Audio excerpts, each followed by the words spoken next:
right, so I want to start by sharing with you why I believe everyone should take their personal finances very, very seriously. I know most of us here are CEOs and we are big people, okay, but your company money is not the same as your money, okay? It's one of the big mistakes I know we make as CEOs, because we control things, we also control money. Yeah, please. So the first rule you must know as CEOs is that the company money is not your money. Why is this very important? You don't know how far this company can go. You don't know how far your organization can go. And if investors come in the future, one of the things that will work against you is when they see your bank statement and they see that you are not disciplined with your transaction. So why this is important, don't think because I'm CEO, I don't need this class. You need the class. You need to separate. So we want to teach you how to handle your personal finance. Okay, so I'll go back to that later. Let's go back. So I'm going to share with you my 3 reasons why I want for us to take our personal finances very seriously. The number 1 reason is to enjoy life. If you are close to Dr. Steven, I think I don't need to explain that to you. But see, it's not him. Every one of us can enjoy life. I'm telling you, and we should enjoy life. There's more to life than the 4 walls of your village or the town where you stay. You might want to explore other places. Many of us have not even explored Nigeria. And there are lots of interesting places to visit in Nigeria. Trust me. Example is Calabar. Calabar is very neat. Okay, so you need means to take care of yourself, to give yourself the good life, and to take care of your loved ones. I used to tell people that everybody has the assignment of giving his children a better life than he got. If you are not able to do that, you have failed. You should be able to. So you need to take your personal finances serious so you can take care of yourself, take care of your loved ones, and give them the good life. I take care of my loved ones. Okay, I see it as a duty. And every one of us should also take that serious. That's my number 1 reason. The next reason is you need money to do good and help people. You are actually blessed to be a blessing. Oftentimes, I wonder why they say people are rich and they are frustrated and depressed. Most often, the reason why is because they built their wealth for themselves alone. There is that feeling that you enjoy when you know that you are living for other people.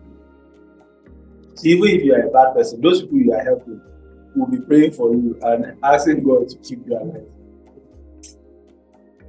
I'll share with you a little story at this junction. I tell stories because I believe stories. I'm not as technical as Oga is. I love stories. I feel stories stick. This is true life stories, my story. Okay? There's this old man that used to come to my office in one of my, I have businesses in several states in Nigeria.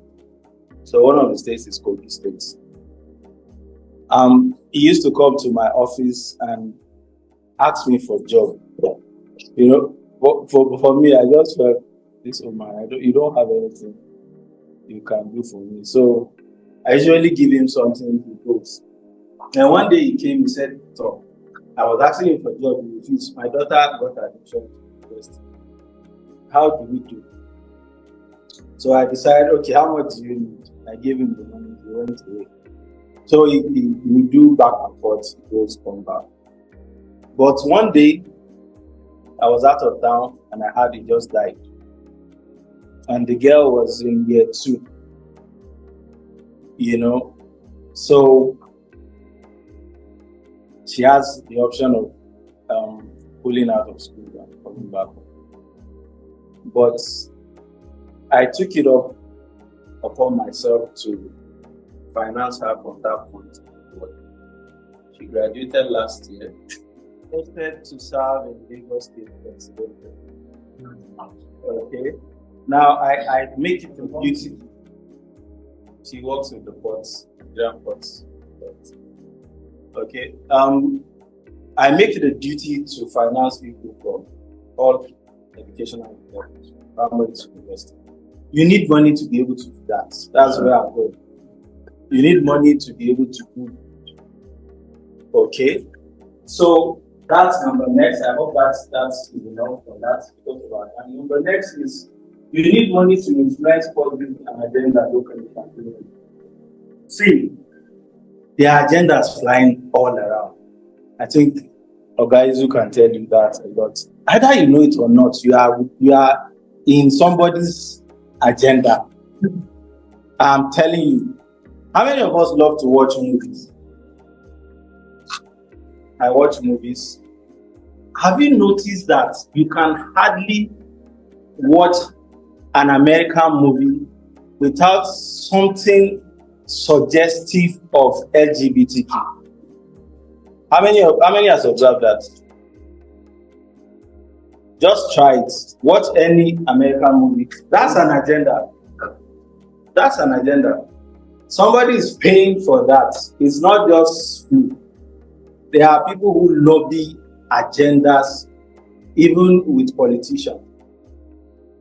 Okay, so it's not about you alone. It's not about you need money. You need money to move things in your family.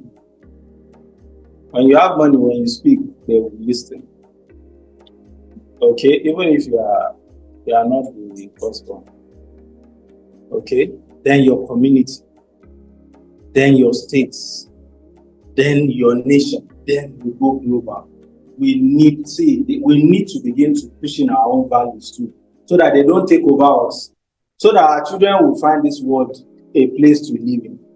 Otherwise, in the next coming years, I'm telling you, with this one they are married, your daughter might just come home and say, Daddy, you just got married.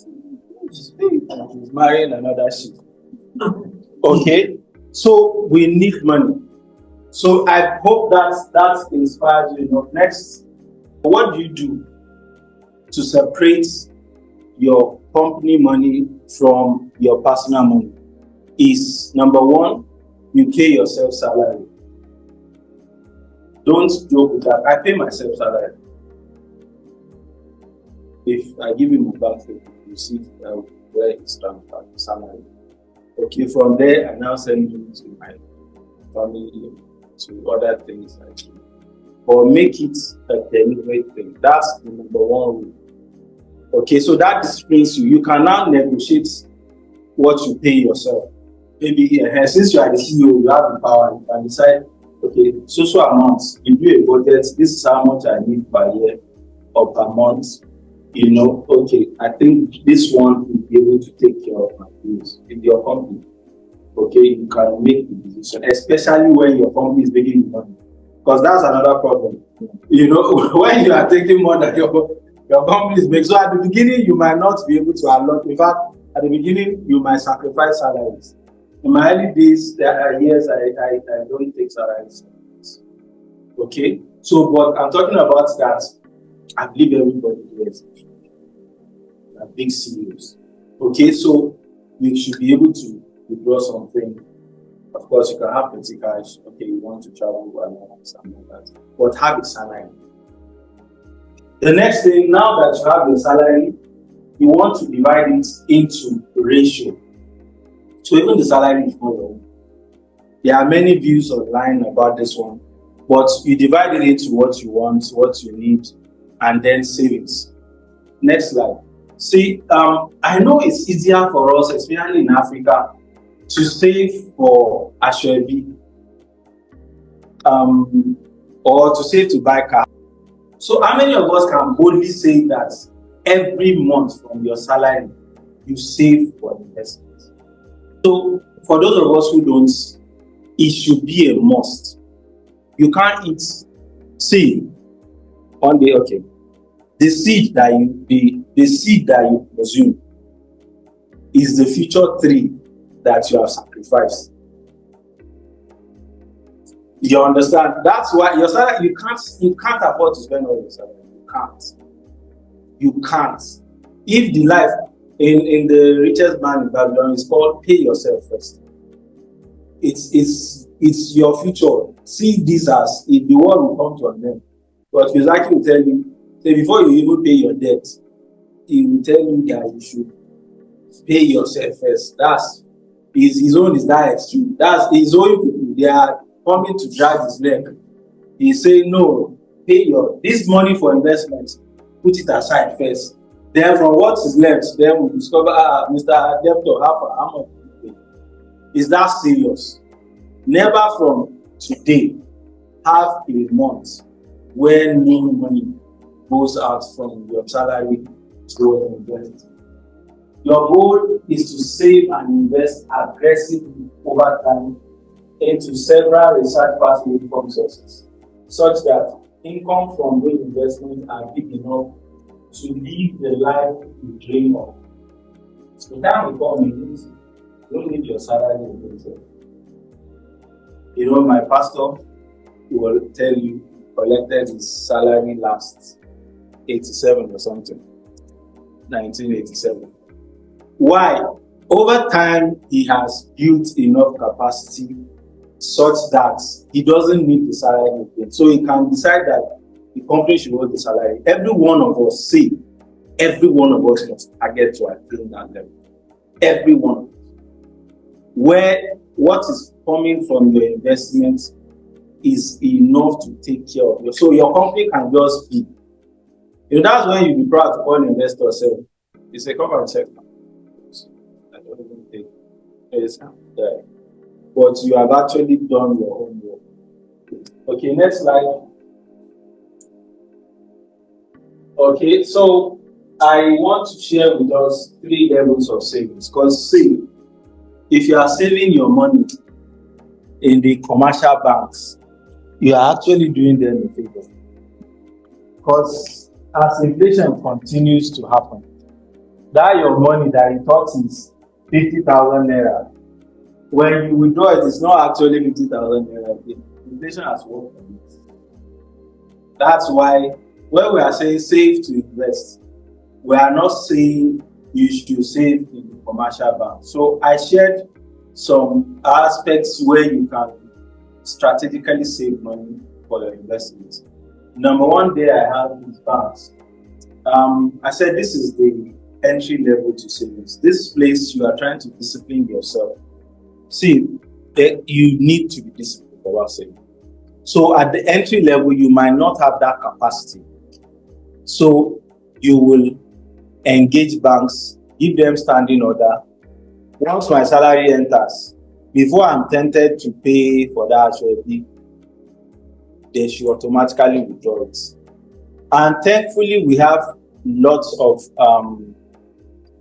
tech banks now who give you interest on those money. So the money goes there, and I know some of them pay as high as 20% per annum. Okay, so your money is not depreciating, so you are saving there before it gets to that level. You know, the next savings is group savings. So this one is cheat code that I'm giving you. I like to talk about what I practice. So if you wake me in the sleep, I can talk about it because it's what I went through. Okay, I no longer do this, but when I was starting, I used to be in the savings group.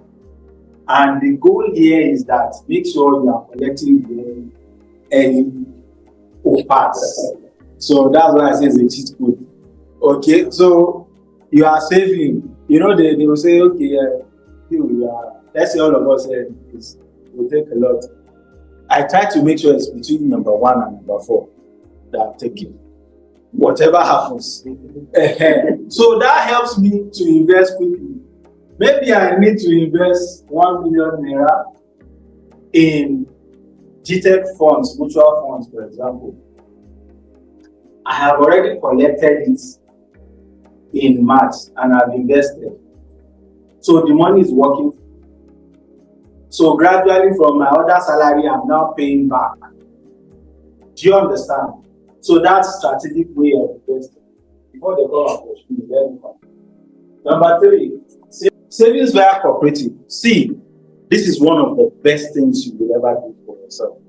I have a cooperative that I belong to that I can take up to 50 million for 10%. For 10%. Now I get money from banks, but honestly, it's banks that are calling. I'm telling you, before coming for this trip, one bank will call me. Yeah, our boss said you are qualified for so years. So I'm coming. Okay, but I have strategies where I raise money. One of them, this is one of them. Savings, cooperative savings. So how this one works is this: you are saving into that cooperative every month something.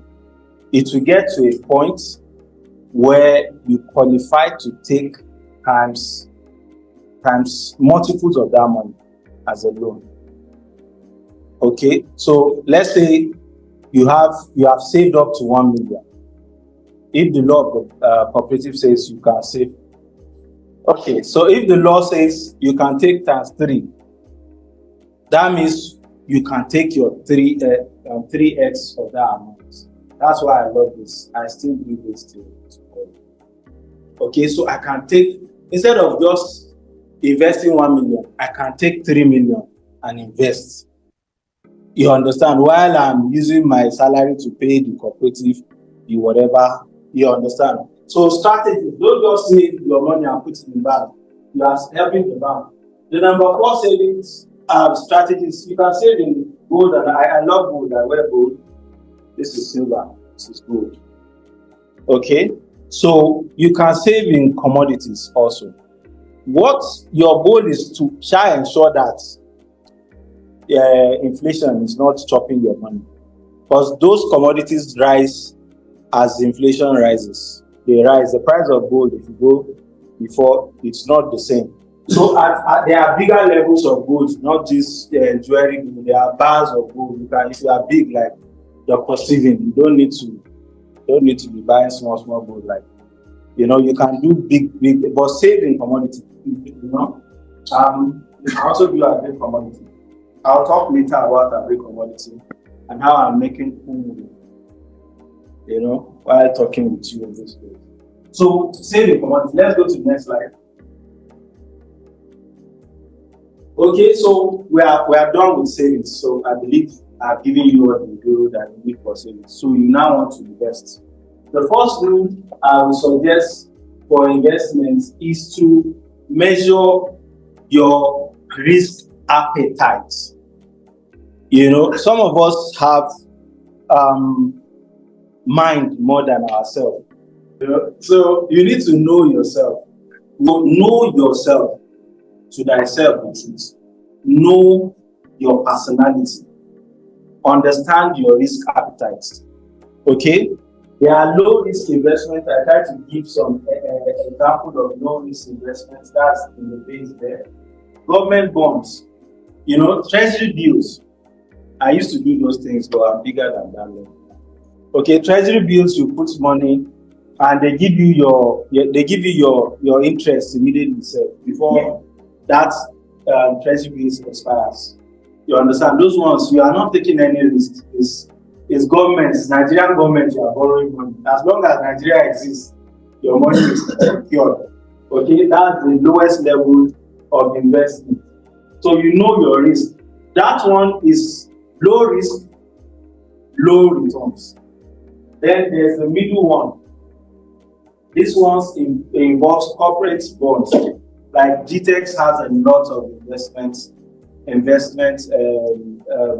packages organizations having mutual funds together. That's a mutual risk, medium risk investment. Okay, so if that's your appetite, the last one is the high risk, high returns types of investments. This one, you can talk about forex, you can talk about crypto. I actually do crypto. Funny, but those kind of high risk investments, they are put money that I can afford to lose. Next slide. Don't forget this one, Warren Buffett. So, still talking about investments, says the number one rule of investments is never lose money. It says the number two rules of investment is don't forget rule number one. Okay, so that's my take. Many people can say, oh, have combined portfolio. That's why I'm putting this slide there. Some people can say, okay, have some risk, low risk, have some medium risk, have some low risk. See, whatever you do, make sure what you are doing, you won't lose money. That's my take on it. Don't lose money by all means. Okay, so it's not a place you want to be. So that's my take, my two cover for you. Whatever investment you choose to do, be sure that your temperament and your personality goes with it. Next slide. But don't lose money. So I discussed here. Okay, I said that. A major rule of investment is to invest in what you know. Me, because of my many years, I'm not a farmer. Most people mistake me. I have farms, but I'm a trader. I'm an agri-commodity trader. Okay, I operate in the sector of agri, where money is. I love money. So I operate at the highest level of earnings in agriculture. Let's go to the next level. Second investment option to consider is group investment, mutual fund. I'm sharing this. Number one is that areas where you have experiences where you invest. Now you have the money. By looking at where to invest. That's why I gave an example of somewhere where you're knowledge based. There are in pharmacy, there are investment opportunities. If you are, whatever your area, there are investment opportunities. The second one is that you can pool funds together and invest. There's one of, I'm always about this. There's one place I just have one small thing. There are bankers, all of them are bankers, and they form the WhatsApp and they just pool money and invest in stocks. That's what they do. So I joined them too. Every month I send them small payments. Okay, so you want to leverage groups like that. I know we have a cooperative in BTEX. I'm one of the board of directors. Okay, so you bring your money, we will help you put it to rest. I will talk about two stories. Number one is land banking, and who wants to suggest to you about land banking than Dr. Steven? I have one of my staffs who has saved money for investment, and she wanted to buy it. She was asking me what to do with it. I'm talking of last year, about this time last year. So I told her, buy land. She doesn't know about land. So I have a lawyer that handles all this.